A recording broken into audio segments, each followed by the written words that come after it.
What is up, everybody? Mr. Purtis here. Welcome to our skill video on contextualization. Similar to the SAQ video and similar to what we've done with SAQs, this is a skill that we're going to work on throughout the year.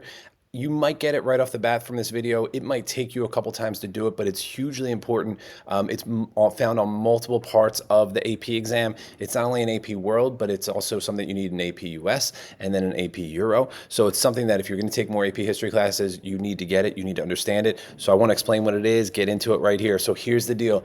It is the intro of your essay. So when we start writing essays, whether it's a DBQ or document-based essay question or an LEQ, long essay question, whatever it is, this is the intro paragraph to your essay. And it's usually going to be about 3 to 4 sentences.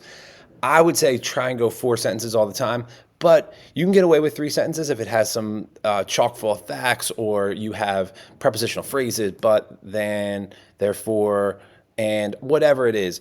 If you have those, you're going to be okay. But I would say 4 sentences is like a nice safe space to be in. You're usually going to be all right. What this part of your essay does, what the intro paragraph is supposed to do, is you are going to set the stage for the question. Meaning, if the question is about, I don't know, let's say World War I, and the question is about fighting in World War I, you aren't going to talk you're going to set the stage by talking about maybe what led to World War I, what World War I was. So you're providing background, so you are setting the stage so you can understand the question. What that means in terms of some practical stuff, I'll get into it in a second, but I want to give you some just random examples here of some pictures of things that you can think about how to contextualize it. So I want to start with this one. I don't know if you know this show. It's a show called Henry Danger. Maybe you grew up watching it, but at the start of the episode, they always provided contextualization for how they got there. So with an experiment gone wrong and they can transform by blowing bubbles and they suddenly become these superheroes.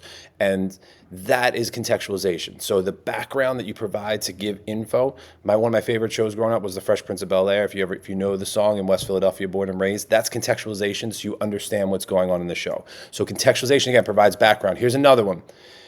If you don't, first off, this is obviously a picture, right? It is a picture of Taylor Swift, and this is Travis Kelce.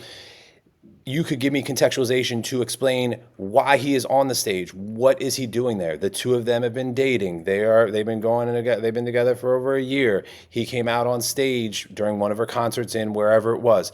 That's contextualization. So I'm not just describing the picture, I'm explaining the background to get you to better understand the picture. Here's another one. Obviously, this is Hitler walking up a flight of steps with a bunch of people in probably Nazi Germany holding up swastika flags. To provide the context of it, you could explain who he was, the racism or anti-Semitism against Jewish people that existed in Europe or in Nazi Germany, the problems that Germany faced before Hitler took it over in Germany. That's contextualization. And one last example here, really practical that people understand because you lived through it, is these people are wearing masks. This is in 2020. It is outside somewhere. You don't know where it is necessarily, but you can provide me context to what happened most likely before this globally, that there was a global pandemic called COVID-19. COVID-19 spread through close contact with other people. It led to people wearing masks in order to protect themselves. That is contextualization, okay? 4 different examples there. Hopefully it makes sense. And I got a 5th one just because why not? Here's the other example, and this is one that we're working on in class right now, and we've just done some stuff on the Columbian Exchange, so it should make a little more sense, is evaluate the extent to which the Columbian Exchange impacted the world. So this question, which is a real question, is how did the Columbian Exchange impact the world from 1492 to 1750? So this is asking about the Columbian Exchange's impact, okay? So if you're going to contextualize this, you need to say what came before the Columbian Exchange's impact or help the reader better understand it. So here's some examples of things that work. If you're answering, I'm going to come back one more time so you can see this question again. Evaluate the extent to which Columbian Exchange impacted the world, right? So here's the deal. Your response for a contextualization, again, it would be 3 to 4 sentences. Let's shoot for 4. You could tell me what the Columbian Exchange was and how it started. You could tell me that the Columbian Exchange was the exchange of goods and products and animals between Afro-Eurasia and the Americas. These products had never been exchanged between these 2 regions before. However, as a result of European exploration, these 2 sides began trading for the first time in this exchange of products. Done. That's 4 sentences. You could talk to me about the causes of European exploration. Europeans in 1450 began exploring as a result of new technologies that came from China. They were seeking better trade routes to cut out the Middle East in their trade. They ran in their search for Europe, or I mean, their search for Asia. They ran into the Americas. The Americas had new products. This led to a new exchange of things.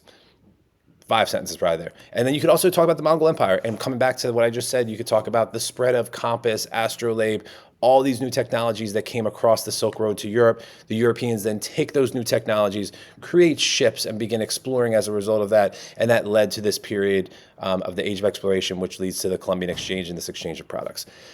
That's how it works. The last question should lead into the question, meaning that it should get you right up to the point where you're going to say, two impacts of the Columbian Exchange on the world are the population increase in Europe and the population decrease in the Americas.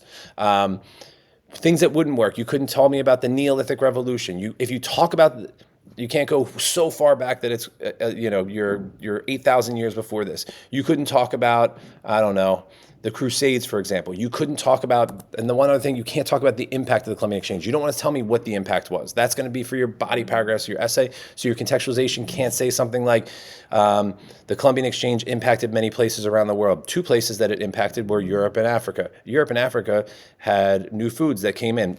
You're going to start getting into the impact, and you want to give me the background. So again, just to kind of summarize here, we're looking at about 4 sentences. The information that you are saying in your contextualization shouldn't answer the question. It should be outside the question. And I use this example of the bullseye. Like, you don't want to be, this is the answering of the question, right?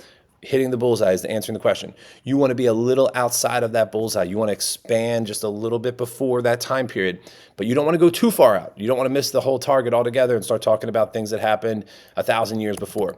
So make sure the information is outside the question. You want to lead it into the time period, lead it into this period of, for example, of impact of Columbian Exchange, and connect it to your question. All of those things together make the contextualization. It is a lot easier, hopefully, than maybe I made it sound, or hopefully you got done with this and you're like, I totally can crush this. It's easy. We will practice it in class just like we've been practicing SAQs. We'll make sure people get the skill down. That's the video. If you have any questions, as always, you write it down. You let me know. Talk in class. I'm out.